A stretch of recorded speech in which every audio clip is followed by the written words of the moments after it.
Oi, gente, graça e paz, tudo bom com vocês? Vamos lá para mais um dia de leitura bíblica, continuidade dessa leitura em ordem cronológica. Hoje, nós vamos continuar no livro de 1 Coríntios e vamos seguir. Vamos orar em nome de Jesus. Pai, obrigada, Deus, por esse dia, por esse tempo, obrigada pela tua palavra que o Senhor deixou para nós. Abre nossa mente, nosso coração, para que a gente possa cravar a tua palavra no nosso coração, Deus. Em nome de Jesus. Amém. Amém? Pega a sua Bíblia, seu caderno, suas canetas, envia esse vídeo para mais alguém, para que essa pessoa também possa ser abençoada por essa leitura, em nome de Jesus. Hoje nós vamos ler a partir de 1 Coríntios, capítulo 7.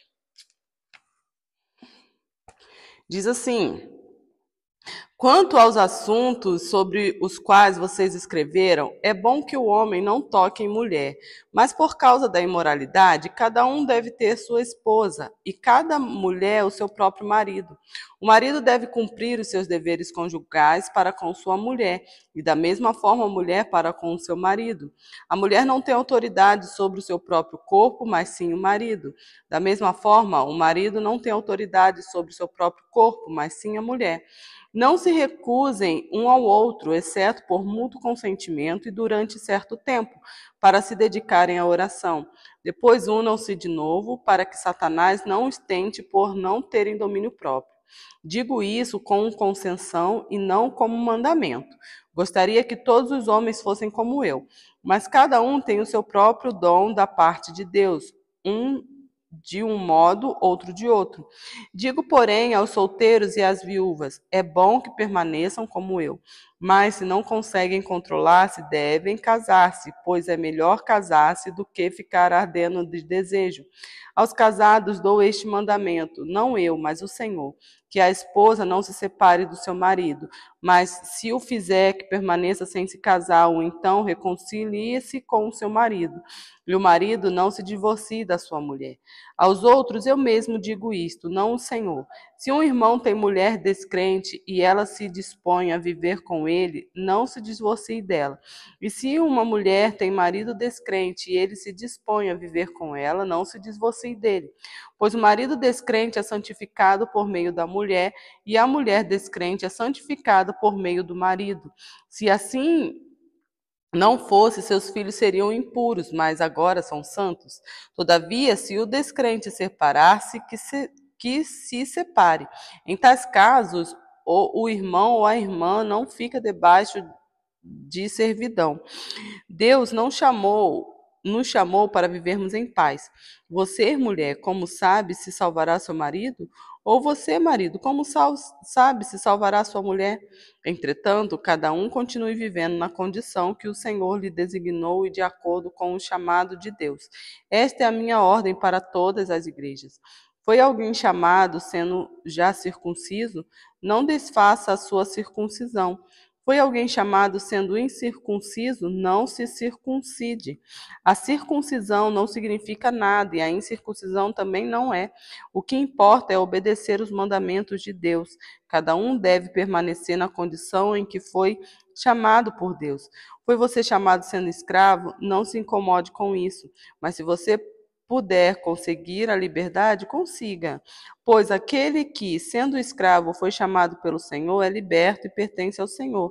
Semelhantemente, aquele que era livre, quando foi chamado, é escravo de Cristo. Vocês foram comprados por alto preço. Não se tornem escravos de homens. Irmãos, cada um deve permanecer diante de Deus na condição em que foi chamado. Quanto às pessoas virgens, não tendo o mandamento do Senhor, não tenho o mandamento do Senhor, mas dou meu parecer como alguém que, pela misericórdia de Deus, é digno de confiança. Por causa dos problemas atuais, penso que é melhor o homem permanecer como está. Você está casado? Não procure separar-se. Está solteiro? Não procure esposa. Mas se vier a casar-se, não comete pecado. E se uma virgem se casar, também não comete pecado. Mas aqueles que se casarem enfrentarão muitas dificuldades na vida, e eu gostaria de poupá-los disso. O que quero dizer é que o tempo é curto. De agora em diante, aqueles que têm esposa vivam como se não tivessem. Aqueles que choram, como se não chorassem, os que estão felizes, como se não tivessem, os que compram algo, como se nada possuíssem, os que usam as coisas do mundo, como se não as usassem, porque a forma presente deste mundo está passando. Gostaria de vê-los livres de preocupações. O homem que não é casado preocupe-se com as coisas do Senhor e em como agradar ao Senhor. Mas o homem casado preocupe-se com as coisas deste mundo, como agradar a sua mulher, e está dividido. Tanto a mulher não casada como a virgem preocupem-se com as coisas do Senhor, para serem santas no corpo e no espírito. Mas a casada preocupe-se com as coisas deste mundo e como agradar seu marido. Estou dizendo isso para o próprio bem de vocês, não para lhes impor restrições, mas para que vocês possam viver de maneira correta, em plena consagração ao Senhor. Se alguém acha que está agindo de forma indevida diante da virgem de quem está noivo, que ela está passando da idade, achando que deve se casar, faça como achar melhor. Com isso não peca, casem-se. Contudo, o homem que decidiu firmemente em seu coração que não se sente obrigado, mas tem controle sobre a sua própria vontade e decidiu não se casar com a virgem, este também faz bem. Assim, aquele que se casa com a virgem faz bem, mas aquele que não se casa faz melhor. A mulher está ligada a seu marido enquanto ele viver, mas se o seu marido morrer, ela está livre para se casar com quem quiser, contando que ele pertence ao Senhor. Em meu parecer, ela será mais feliz se permanecer como está. E penso que também tenho o Espírito de Deus. Capítulo 8. Com respeito aos alimentos sacrificados aos ídolos, sabemos que todos temos conhecimento. O conhecimento traz orgulho, mas o amor edifica. Quem pensa conhecer alguma coisa ainda não conhece como deveria, mas quem ama a Deus, este é conhecido por Deus. Portanto, em relação ao alimento sacrificado aos ídolos, sabemos que o ídolo não significa nada no mundo e que só existe um Deus. Pois mesmo que haja os chamados deuses, quer no céu, quer na terra, como de fato há muitos deuses e muitos senhores, para nós, porém, há um único Deus, o Pai, de quem vêm todas as coisas e para quem vivemos, e um só Senhor Jesus Cristo, por meio de quem vieram todas as coisas e por meio de quem vivemos. Contudo, nem todos têm esse conhecimento. Alguns, ainda habituados com os ídolos, comem esses alimentos como se fosse um sacrifício idólatra. E como a consciência deles é fraca, fica contaminada. A comida, porém, não nos torna aceitáveis diante de Deus. Não seremos piores se não comermos, nem melhores se comermos. Contudo, tenham cuidado para que o exercício da liberdade de vocês não se torne uma pedra de tropeço para os fracos. Pois se alguém que tem a consciência fraca vir você, que tem este conhecimento, comer num templo de ídolos, não será induzido a comer do que foi sacrificado a ídolos? Assim, esse irmão fraco, por quem Cristo morreu, é destruído por causa do conhecimento que você tem. Quando você peca contra seus irmãos dessa maneira, ferindo a consciência fraca deles, peca contra Cristo. Portanto, se aquilo que eu como leva o meu irmão a pecar, nunca mais comerei carne para não fazer o meu irmão tropeçar. Capítulo 9. Não sou livre, não sou apóstolo, não vi Jesus nosso Senhor. Não são vocês resultados do meu trabalho no Senhor?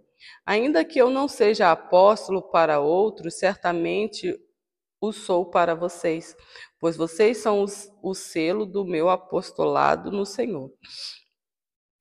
Esta é a minha defesa diante daqueles que me julgam. Não temos nós o direito de comer e beber? Não temos nós o direito de levar conosco uma esposa crente, como fazem os outros apóstolos, os irmãos do Senhor e Pedro? Ou será que só eu e Barnabé não temos direito de receber sustento sem trabalhar? Quem serve como soldado à própria custa? Quem planta uma vinha e não come do seu fruto? Quem apacenta um rebanho e não bebe do seu leite?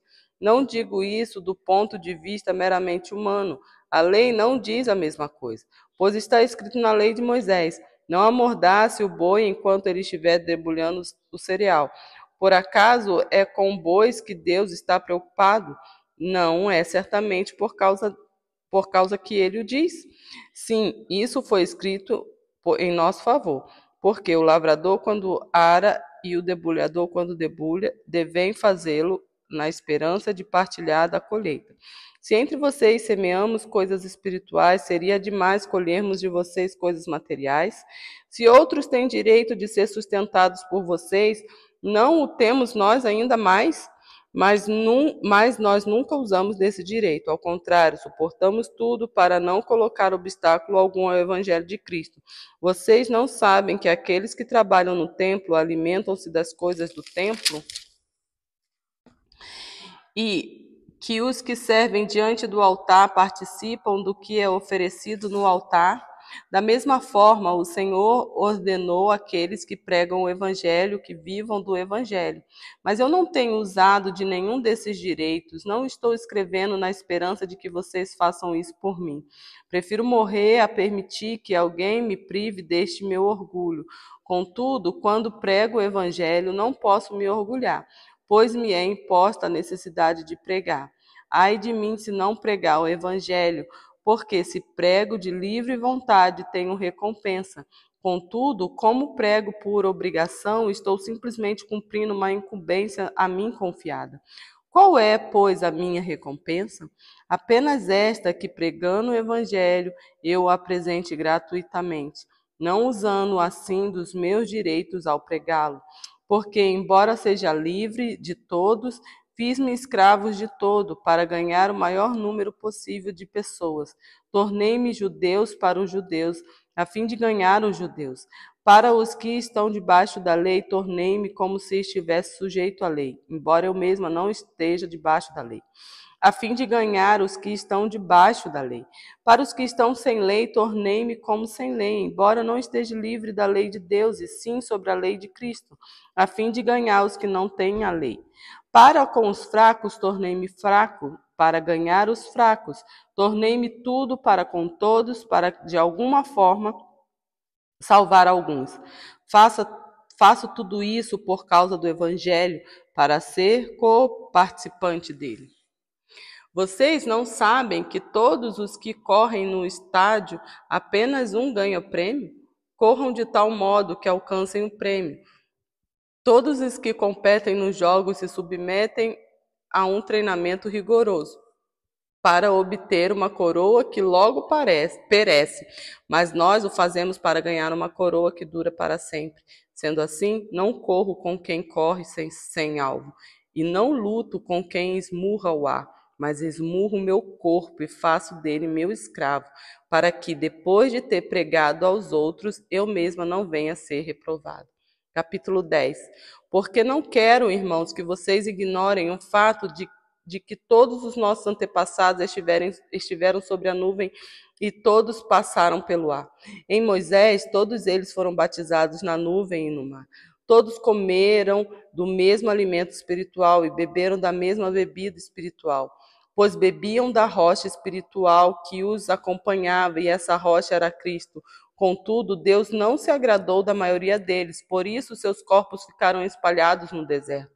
Essas coisas ocorreram como exemplos para nós, para que não cobicemos coisas más, como eles fizeram. Não sejam idólatras, como alguns deles foram, conforme está escrito. O povo se assentou para comer e beber, e levantou-se para se entregar à farra. Não pratiquemos imoralidades, como alguns deles fizeram, e num só dia morreram 23.000. Não devemos pôr o Senhor à prova, como alguns deles fizeram, e foram mortos por serpentes.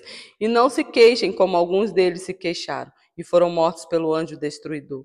Essas coisas aconteceram a eles como exemplos e foram escritas como advertência para nós sobre quem tem chegado ao fim dos tempos. Assim, aquele que julga estar firme, cuide-se para que não caia. Não sobreveio a vocês tentação que não fosse comum aos homens. E Deus é fiel. Ele não permitirá que vocês sejam tentados além do que podem suportar. Mas quando forem tentados, Ele mesmo lhes providenciará um escape para que possam suportar. Por isso, meus amados irmãos, fujam da idolatria.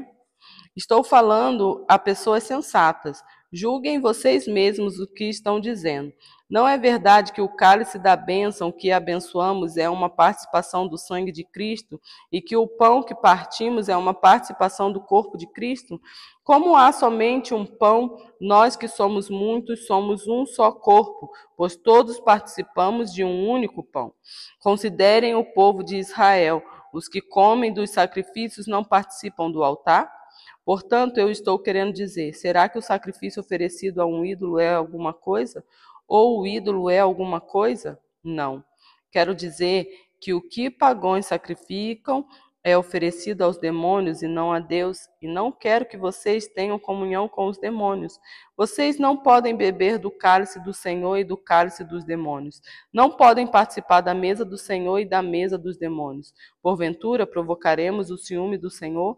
Somos mais fortes do que ele. Tudo é permitido, mas nem tudo convém. Tudo é permitido, mas nem tudo edifica. Ninguém deve buscar o seu próprio bem, mas sim os dos outros. Comam de tudo o que se vende no mercado, sem fazer perguntas por causa da consciência, pois do Senhor é a terra e tudo que nela existe. Se algum descrente o convidar para uma refeição e você quiser ir, coma de tudo que lhe for apresentado, sem nada perguntar por causa da consciência. Mas se alguém lhe disser, isto foi oferecido em sacrifício, não coma, tanto por causa da pessoa que o comentou, como da consciência, isto é, da consciência do outro e não da sua própria. Pois, por que minha liberdade deve ser julgada pela consciência dos outros? Se participo da refeição com ação de graças, por que sou condenado por algo pelo qual dou graças a Deus? Assim, quer vocês comam, bebam ou façam qualquer outra coisa, façam tudo para a glória de Deus. Não se tornem motivo de tropeço nem para judeus, nem para gregos, nem para a igreja de Deus. Também eu procuro agradar a todos de todas as formas, porque não estou procurando o meu próprio bem, mas o bem de muitos para que sejam salvos. Capítulo 11. Tornem-se meus imitadores, como eu sou de Cristo. Eu os elogio por se lembrarem de mim em tudo e por se apegarem às tradições, exatamente como eu as transmiti a vocês. Quero, porém, que entendam que o cabeça de todo homem é Cristo, e o cabeça da mulher é o homem, e o cabeça de Cristo é Deus. Todo homem que ora ou profetiza com a cabeça coberta desonra sua cabeça. E toda mulher que ora ou profetiza com a cabeça descoberta desonra a sua cabeça, pois é como se a tivesse rapada. Se a mulher não cobre a cabeça, deve cortar o cabelo. Se, porém, é vergonhoso para a mulher ter o cabelo cortado ou rapado, ela deve cobrir a cabeça. O homem não deve cobrir a cabeça, visto que ele é a imagem e a glória de Deus, mas a mulher é a glória do homem. Pois o homem não se originou da mulher, mas a mulher do homem. Além disso, o homem não foi criado por causa da mulher, mas a mulher por causa do homem. Por essa razão e por causa dos anjos, a mulher deve ter sobre a cabeça um sinal de autoridade. No Senhor, todavia, a mulher não é independente do homem, nem o homem dependente da mulher. Pois assim como a mulher proveio, Pois assim como a mulher proveio do homem, também o homem nasce da mulher. Mas tudo provém de Deus. Julguem entre vocês mesmos. É apropriado a uma mulher orar a Deus com a cabeça descoberta? A própria natureza das coisas não lhes ensina que é uma desonra para o homem ter cabelo comprido? E que o cabelo comprido é uma glória para a mulher? pois o cabelo comprido foi-lhe dado como manto. Mas se alguém quiser fazer polêmica a esse respeito, nós não temos esse costume, nem as igrejas de Deus. Entretanto, nisto que lhes vou dizer, não os elogio, pois as reuniões de vocês mais fazem mal do que bem. Em primeiro lugar, ouço que quando vocês se reúnem como igreja, há divisões entre vocês, e até certo ponto eu o creio. Pois é necessário que haja divergências entre vocês para que sejam conhecidos quais dentre vocês são aprovados. Quando vocês se reúnem, não é para comer a ceia do Senhor, porque cada um come sua própria ceia, sem esperar pelos outros. Assim, enquanto um fica com fome, o outro se embriaga. Será que vocês não têm casa onde comer e beber? Ou desprezam a igreja de Deus e humilham os que não têm? Que lhes direi? Eu os elogiarei por isso? Certamente que não. Pois recebi do Senhor o que também lhes entreguei.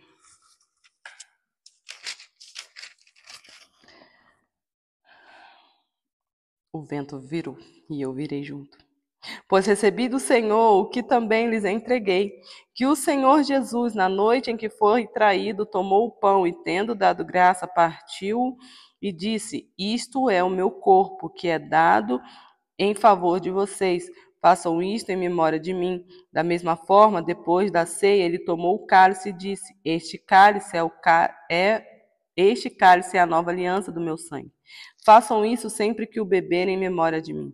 Porque sempre que comerem deste pão e beberem deste cálice, vocês anunciam a morte do Senhor até que ele venha. Portanto, todo aquele que comer ou beber o cálice do Senhor indignamente será culpado de pecar contra o corpo e o sangue do Senhor. Examine-se cada um a si mesmo, e então coma do pão e beba do cálice. Pois quem come e bebe sem discernir o corpo do Senhor, come e bebe para a sua própria condenação. Por isso há entre vocês muitos fracos e doentes, e vários já dormiram. Mas se nós tivéssemos o cuidado de examinar a nós mesmos, não receberíamos juízo. Quando, porém, somos julgados pelo Senhor, estamos sendo disciplinados para que não sejamos condenados com o mundo. Portanto, meus irmãos, quando vocês se reunirem para comer, esperem uns pelos outros. Se alguém estiver com fome, coma em casa, para que, quando vocês se reunirem, isso não resulte em condenação. Quanto ao mais, quando eu for, lhes darei instruções. Capítulo 12. Irmãos, quanto aos dons espirituais, não quero que vocês sejam ignorantes. Vocês sabem que quando eram pagãos, de uma forma ou de outra, eram fortemente atraídos e levados para os ídolos mudos. Por isso, eu lhes afirmo que ninguém que fala pelo Espírito de Deus diz, Jesus seja amaldiçoado, e ninguém pode dizer, Jesus é o Senhor, a não ser pelo Espírito Santo. Há diferentes tipos de dons, mas o Espírito é o mesmo. Há diferentes tipos de ministérios, mas o Senhor é o mesmo. Há diferentes formas de atuação, mas é o mesmo Deus quem efetua tudo em todos. A cada um, porém, é dada a manifestação do Espírito visando ao bem comum. Pelo Espírito, a um é dada a palavra de sabedoria, a outra pelo mesmo Espírito a palavra de conhecimento, a outro fé pelo mesmo Espírito, a outro dom de curar pelo único Espírito, a outro poder para operar milagres, a outro profecia, a outro discernimento de espírito, a outro variedade de línguas e ainda a outro interpretações de línguas. Todas essas coisas, porém, são realizadas pelo mesmo e único Espírito, e ele as distribui individualmente a cada um como quer. Ora, assim como o corpo é a unidade, embora tenha muitos membros e todos os membros, mesmo sendo muitos, formam um só corpo, assim também com respeito a Cristo, pois em um só corpo todos nós fomos batizados, em um único Espírito, quer judeus, quer gregos, quer escravos, quer livres, e a todos nós foi dado beber de um único Espírito. O corpo não é feito de um só membro, mas de muitos. Se o pé disser, porque não sou mão, não pertenço ao corpo, nem por isso deixa de fazer parte do corpo. E se ouvindo dizer, porque não sou olho, não pertenço ao corpo, nem por isso deixa de fazer parte do corpo. Se todo o corpo fosse olho, onde estaria a audição? Se todo o corpo fosse ouvido, onde estaria o olfato? De fato, Deus dispôs cada um dos membros no corpo segundo a sua vontade. Se todos fossem um só membro, onde estaria o corpo? Assim há muitos membros, mas um só corpo. O olho não pode dizer à mão: não preciso de você. Nem a cabeça pode dizer aos pés: não preciso de você. Ao contrário, os membros do corpo que parecem mais fracos são indispensáveis. Os membros que pensamos serem menos honrosos tratamos com especial honra, e os membros que em nós são indecorosos são tratados com decoro especial, enquanto os que em nós são decoros não precisam ser tratados de maneira especial, mas Deus estruturou o corpo, dando maior honra aos membros que nele tinham falta, a fim de que não haja divisão no corpo, mas sim que todos os membros tenham igual cuidado uns pelos outros. Quando um membro sofre, todos os outros sofrem com ele. Quando um membro é honrado, todos os outros se alegram com ele. Ora, vocês são o corpo de Cristo e cada um de vocês individualmente é membro desse corpo. Assim, na igreja, Deus estabeleceu primeiramente apóstolos, em segundo lugar profetas, em terceiro lugar mestres, depois os que realizam milagres, os que têm dom de curar, os que têm dom de prestar ajuda, os que têm dons de administração e os que falam diversas línguas. São todos apóstolos? São todos profetas? São todos mestres? Têm todos os dons de realizar milagres? Têm todos os dons de curar? Falam todos em línguas? Todos interpretam? Entretanto, busquem com dedicação os melhores dons. Nós vamos parar por aqui hoje e que Deus abençoe a sua vida em nome de Jesus e continue firme.